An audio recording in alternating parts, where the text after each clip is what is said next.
Driving through Mound Bayou today is hard to believe this is one of the country's first and largest African American towns in a segregated America, founded by two cousins born into slavery. It's way too important for us to let another generation go and not tell the story about Mount Bayou. When there was segregation in this country, black people needed somewhere to go. And Mount Bayou was that place in the South. I was so excited to get in 7th grade to go to my Mississippi history class.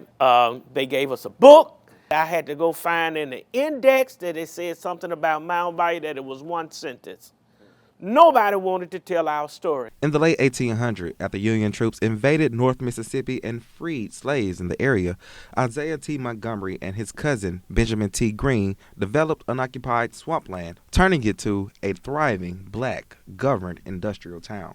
This was one of the first places in the country that black people took the shovel out of the ground for white prosperity and put the shovel in the ground for black prosperity. And so to me, that's sacred.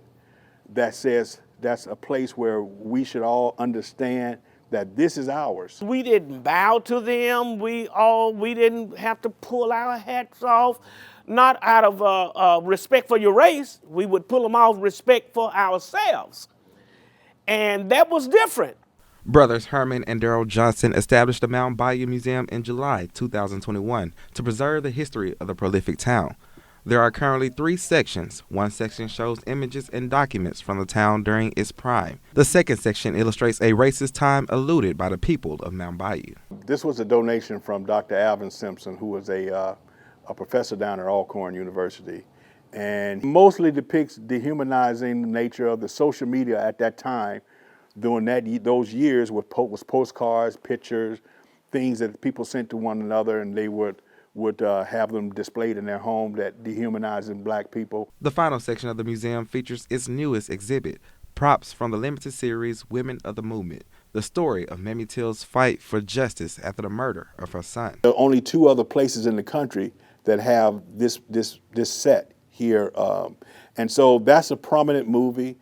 It puts Mount Bayou on another level. It puts Mississippi on another level, and it's attractive for people to come here, and actually it gets people in the door where they can also see the Mount Bayou story. Before leaving the museum, Director Herman Johnson told me how the people of Mound Bayou avoided the horrific fate of other successful black towns like Tulsa, Oklahoma.